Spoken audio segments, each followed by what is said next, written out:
want to say I'm excited about our team. I like the way they're getting after it. Again, we got in half pads here.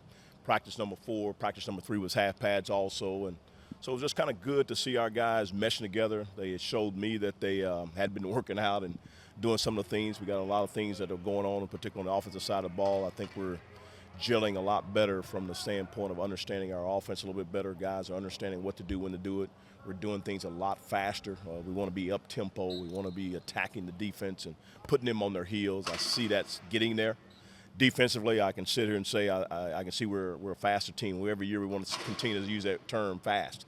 I want our, particularly on defense, we're really the whole football team, but really on defense, want to have speed, people running from sideline to sideline, striking people, and I see that. So, again, we'll find out a little bit more here tomorrow. We'll get into a full scrimmage and get some evaluation of some guys and kind of see how that goes from there. But I think some guys that maybe have stood out a little bit, Ryan Davis on the defensive side has done some good things, Jawan Wells and De'Avante Brown, probably 2 or 3 guys that I think on the defense have stood out. Offensive side of the ball there, I think Hickson has done a really good job there. Kenturi Matthews, a couple of guys that really have stood out at this point in time. But again, until we get in some pads and get them into a game-like situation, it's kind of minimum right now as far as some guys. But again, I am pleased. Alex Probert continues to do some good things there, and even Trey Turner punting, and we'll get into those scenarios too as far as our specialists. And I think we should have a strong point in our specialist category. So far through 4 practices, how are you guys doing health-wise, keeping everyone as healthy as possible? Yeah, I don't think we have anything as serious. Probably only got it a little bit. Ernst Anderson kind of re-aggravated a little bit of the knee, and we're kind of slowing him down a little bit there, so it'd probably be a little bit minimum from him to participate. You know, what that time period is, we're going to get a little bit more evaluation here in the next 24 to 48 hours. I think everybody else is pretty much on tap to be ready to go. There may be a few guys we kind of hold off or limited their reps, I should say. Not sure they don't participate. They maybe only go half the practice or something like that as far as to getting back. But so far, so good. I know you say you want to speed things up here this year, Coach. Just talk about, how you want to get that run-pass game, kind of cohesiveness going on this season. Well, what's that ratio as far as being able to have how much you're going to run, how much you're going to pass the ball. I think each game can be different. If I had to just say what would be a perfect circumstance as far as percentage-wise, it'll probably be more than that 60% as far as running the football, 40% throwing the football, and, averaging, hopefully about 6 to 7 yards per play. That's challenging as far as that goes, and that'd be able to put you in the top echelon as far as this year in the FCS level as far as comparison of where we're at in that. So those are some of the goals and some of the objectives that we anticipate to have on offense and defense. We just we want to count how many 3-and-outs we have during the season, and then obviously the ultimate deal is how many times you keep them out of the end zone, and so by how many possessions that you have, how many times do they score per possession. So hopefully we can limit to that, and I feel good about where we're at, but we got a long way to go. I know a lot of times it can be hard to kind of bounce back, and when you're at the top of your game, it can be hard to see where you need improvement. But in terms of Calvert and him putting up big numbers down the stretch last season, is there, more room for improvement for him as far as his development goes? Oh, no question. There's no question about that. Anybody can improve, and I think his biggest thing is just being more accurate in the shorter area, intermediate to short game. He can really throw the ball very accurate, but we just want to see that even more in the game. Then the other aspect is just really whenever he is moving in the pocket, out of the pocket, that percentage has to go up.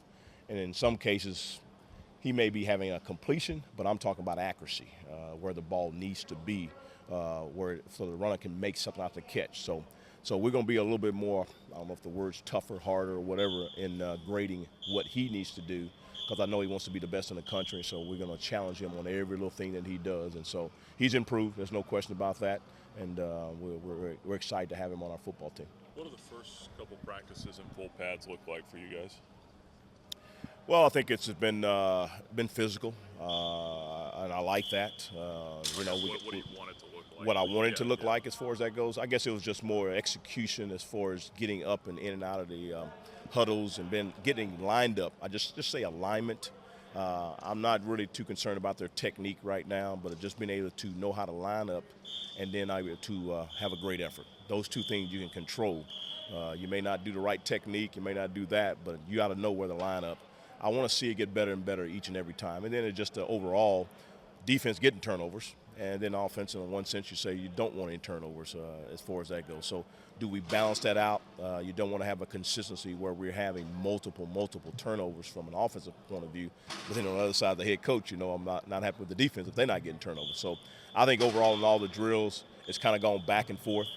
There's been times we've had quite a few turnovers by the defense. Has gotten some turnovers, and then our offenses, still can be a lot better on taking around. So those are the things that I really like to evaluate in these first 2 or 3 days.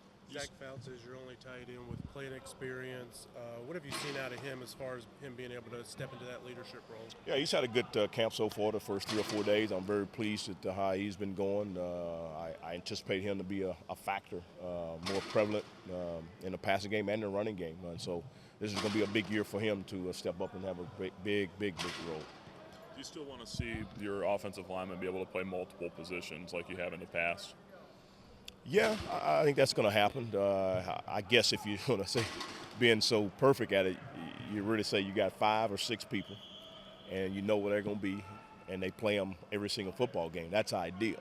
But you always want to play your best guys, and you may have to switch some people around. So we do that a little bit, but ideally, I like to have our starting 5, and they're taking majority of the snaps. There might be 1 or 2 guys we incorporate in there. So, but I have the philosophy of playing the best guys.